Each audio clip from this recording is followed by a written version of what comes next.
All right, time again for Coach's Corner. I really like this one, Jim. Second serves. Why'd you choose that? Why it's that important? Second serve is a key. That's a key element for most players. It's the stat that kind of tells the story of a lot of matches. Whoever wins the most second serve points, a lot of times, they win these matches. So we're going to talk about a couple of different ones. We're first going to start with Steve Johnson, who has a really effective kick serve. We're stopping him here in the trophy position. Let's look at the ball position. It's still a little bit right of his head from this perspective. Now let's roll it forward to where he makes contact. His body's going to move to the right, and now the ball is going to be left of his head. Why does he want to do that? He's trying to get all of his energy going up and into this ball, trying to create a spinning, heavily spinning top spin serve that will then hit the court and kick out wide. This is against Dominic Thiem, who he'd lose to in 5 sets. Look how Thiem has to stand up and stretch high to get this serve. Stevie has a tremendously heavy, powerful second serve. It's very effective. Andy Murray is the corollary. Murray, on this ball toss, look how much further right it is than Stevie's. Stevie's, remember, was directly over the center of his head. Murray's about a half a foot right of him. So at contact, he's going to actually be right at his head, or maybe even still a little bit right of it. What does that mean? That means he can't actually pronate as much as Stevie does and get the same kind of spin. This is more of a slice second serve, and you don't want to hit a slice second serve when you're going into well, this was the forehand of Verdasco. It didn't really do as much as Stevie's. Verdasco didn't feel that threatened by it. He could stand back and take his time to hit a forehand there. Andy Murray's second serve has never been the strength. So let's just dive in real quickly so you at home get an idea of what I'm talking about. The type of spin that a real kick serve you're trying to put on the ball, you're trying to hit it like this. So the ball is then spinning that way. When it bounces, it's going to jump really far right. That's effective.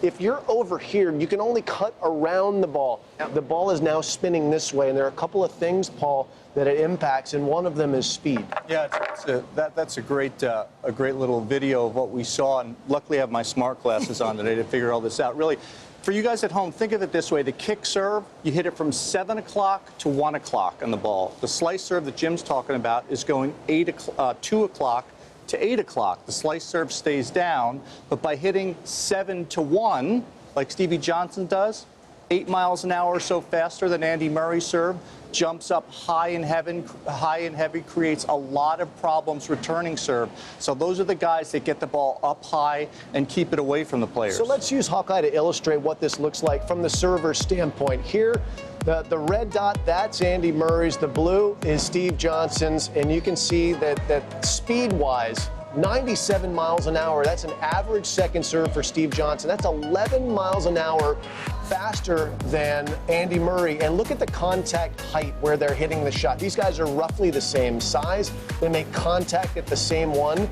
But we actually have these backwards. Murray's is the blue and Johnson's is the red, because Johnson's is the one that goes further out afield and pushes his opponent further away from the court, and it bounces a little bit higher. So we didn't quite nail all of that, but trust me when I tell you, you'd much rather receive serve against Andy Murray on second serves, Mary, than Steve Johnson. So what you're saying is Andy Murray's serve and a lot of other people's serve. The toss hamstrings what you're going to do with your serve.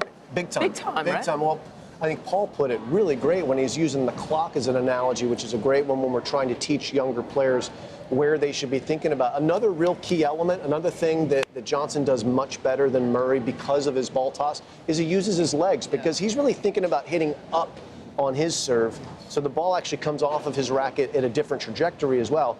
But then we have these outlier players like John Isner. So it's a very different look when you're as big as John Isner, but he uses, Paul, the same concept that Steve Johnson does as far as ball location. He does. It gets over behind his head, so he's going up and out. Let's remember, at 6'11", he gets the great knee bend and drives up into the court, and at 6'11", generating incredible pace and also action on that ball. So he uses that kick serve, creates angles that we can only dream of because he's 6'11". Look at that hop up and away from Jarry. That's a second serve? That serve is a second serve. And Jarry, by the way, is a giant himself, so he's totally stretched out. Isner is that outlier, and the Hawkeye will show a couple of variations. How much of an outlier, Jimbo? Look at those numbers. Yeah, the yellow is clearly Isner. Look how much higher his ball is. It also lands shorter in the court. and his speed, 105 miles an hour on average, and he's taking no more risk than Steve Johnson is because he has that extra angle. One other thing about Isner, he also hits the ball further inside the baseline because he launches himself into the court more, so even more advantageous for John. So top 3 second serves for you guys? Jim, you go first. Yeah, I'm going to go with John Isner just because his is so difficult to deal with. And you hear a lot of players talking about how they'd rather face his first serve than his second serve. Milos Raonic, another tall player. And I like Federer and Nadal tied for 3 because those guys have hit more pressure second serves than just about anyone in the history of men's tennis. Paul, how about you? I went for the unheight-aided players, and I went for Federer, Nadal, and Stevie Johnson. They do it by setting up their weapons after the second serve. So those are 3 very different strategies. All right. Larry, who do you like? My all-time favorite second server, Pete Sampras. Yeah. Nice call. I have nightmares about it. Yeah, I'll bet you